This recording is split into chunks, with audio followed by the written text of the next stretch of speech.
Everything is negotiable in life. I mean everything. It largely depends on your negotiation skills and your ability to persuade. I personally negotiate everything that I buy. You should see me at Bristol Market over the weekend when I'm buying grocery for the week. It is a pure joke. This was still me when I was growing up by my parents. I've never once seen my mom go into the market, asking for the price of an item, being told the price and just say, I'm paying it. It's never happened. She always dispute the price. She start bargaining, and generally she will start bargaining by saying, I'll have 50% of the price that's currently targeted on the item at the moment. And the seller would then come back down and say, no, give me 80%. And then she will go back, she say, I've got 55. And then it goes back down and say, give me 70%. And then they'll be somewhere in the middle. And this lesson had a great impact on me throughout my entire life. I managed to win big time with this skill over the years, whether it was a salary negotiation or getting the bank to drop credit card fees. Most people feel really uncomfortable negotiating. As a result, they never really get what they truly want. In this video, I want to show the exact script I use to go about negotiating credit card fees. I learned these techniques from Ramit Sethi. One of the best ways to have the fees reversed is to keep track of all the calls you do with your financial institutions. When you call to discuss anything with them, open a notebook and note the time of the call, the date of the call, the person you spoke with, and what was discussed. Whenever you go to dispute a charge, you will not believe how powerful this tool is. You will, for example, call for a follow-up to confirm that the charge was actually dropped, and then you will name the date and the person you spoke with that time. They will know you mean business and drop those fees. They are not used to see this, so they know that you came prepared. How many people actually track their call to financial institution? I will argue probably 1%. Most agents will just give in and give you what you want. How to go about negotiating annual fee on your credit card?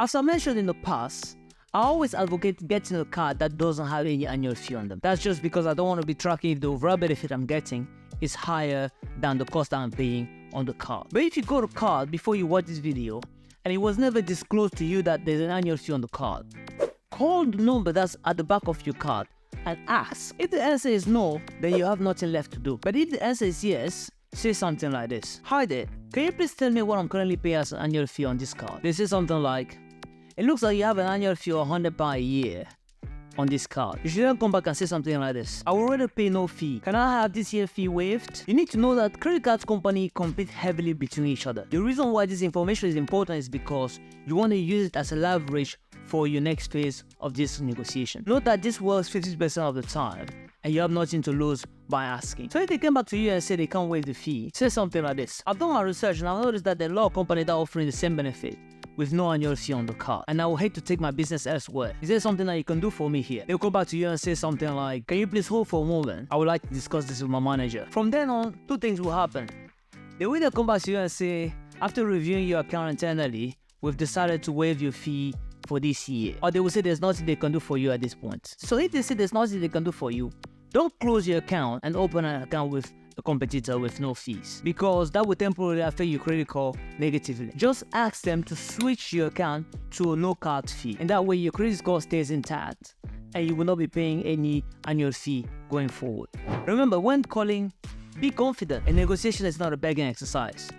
On top of that, begging is not attractive, and always make sure to end up your sentences on a strong note. Can you tell me the difference between the following two sentences? I would like to have this year fee waived, compared to, can you please waive this year fee? The first one end on the strong note, the second one end on the weaker note. The second point is, how do you go about negotiating your annual interest rate on the credit card, which is also called APR? Know that if you're someone who pays your debt in full and on time at the end of every month, the interest rate on your card doesn't matter. You could have a card with 0% or 100% annual interest rate on the card, and that wouldn't make any difference because you wouldn't be paying any interest if you were paying your balances in full and on time at the end of every month. So APR is irrelevant for people who pay their balances in full and on time. So this negotiation is only important for people who have taken more expenses than their income and now they are struggling to pay their debt on the balance. The reason why you want to reduce your interest is because the less APR you have on the card, the less interest you will have to pay on your balance. The average APR on credit cards in the UK, for example,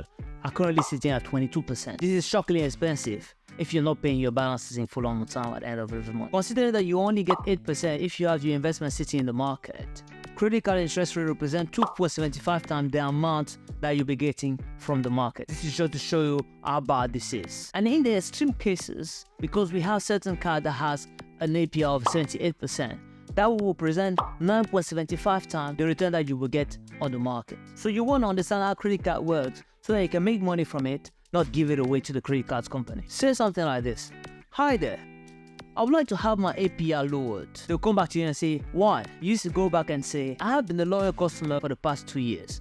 And on top of that, I've been paying my bills on time. Is there something that you can do for me here?" They come back and say, "Can you please hold on the line for a minute? We'd like to discuss this internally." If they come back to you and say there's not much they can do for you, say this: "I've done a bit of research and I've noticed that there are a few companies out there that have a better rate than the one I'm currently paying, and I will hate to take my business elsewhere. Is there something that you can do for me here?" They will say, "Can you please hold on the line for a minute? We would like to discuss this with our manager." They'll come back and say, "After reviewing your account carefully, we've decided to reduce your APR to 15%. Note that this works 50% of the time, so you have nothing to lose by asking."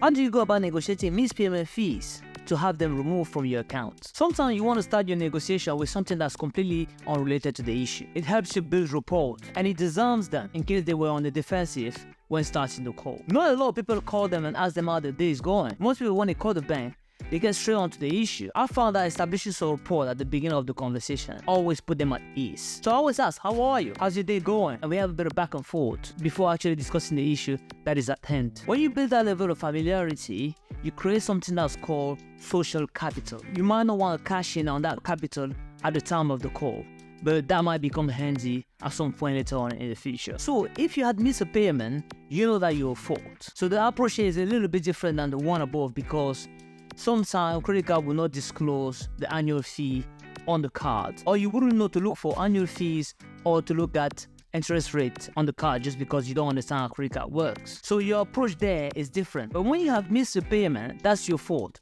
and you have to admit that from the get-go. Hence, building a rapport and making them feel at ease before tackling the issue at hand. So you might say something like this: "Hi there, my name is Herman. How's it going?" Then have a little bit of back and forth about how the day is going, the weather, how their day is going, before getting to the nitty-gritty. Remember, you're at fault and you're about to ask them a favor, so you don't want them to be on the defense. Say something like, "I noticed that I missed my last payment, and I would like to confirm that this won't affect my credit score." They'll come back to you and say something like, "Yes, I can confirm that the late payment fee was applied, but it won't affect your credit score. I noticed that generally if you pay your balances in just a few days of being late, it usually doesn't get reported to the credit agency, like Experian for example.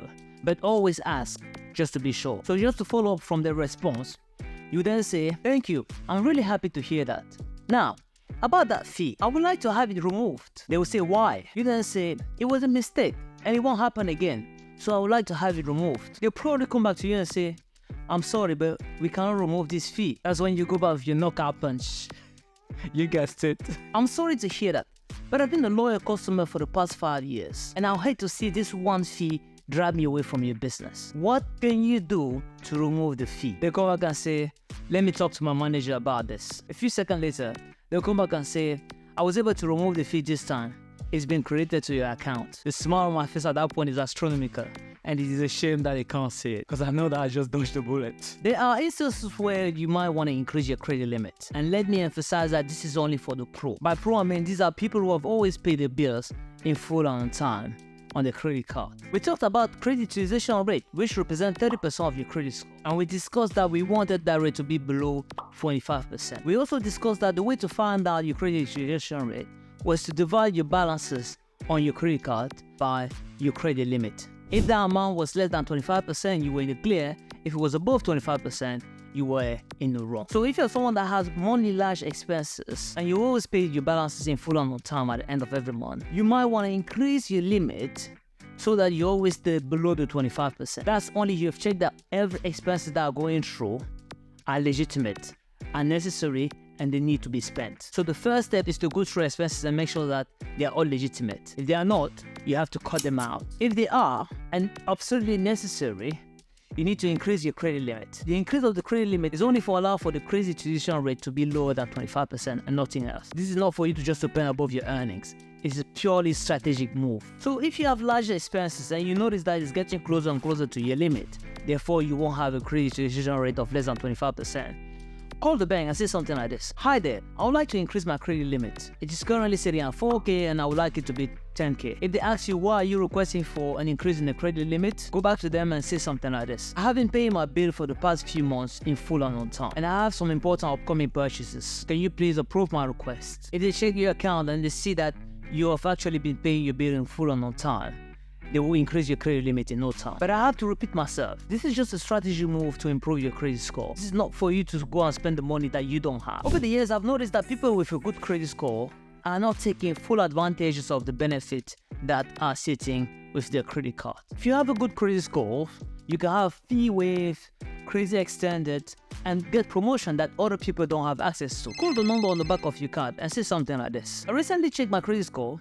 and I noticed I have a score of 800, which is pretty good. I have been a customer of yours for the past 6 years. So I'm wondering if there's any special offer or promotion that you might have that I can benefit from. I'm thinking about fee waivers and special offers that you use for customer retention. You will be impressed by how many benefits that are valuable to you that you've never used. Thank you guys for watching. If you got tremendous value out of this video, please click that like button and subscribe to the channel to ensure that you don't miss out on any future videos. I really appreciate the fact that you spend your most precious assets, which is your time, to watch this video. It'd be a shame for that time to go to waste, so please take some time during your day, during your week, over the weekend to apply some of these suggestions. Your financial situation will not improve by only watching, but by implementing what you have found valuable in this content. Now, go take action.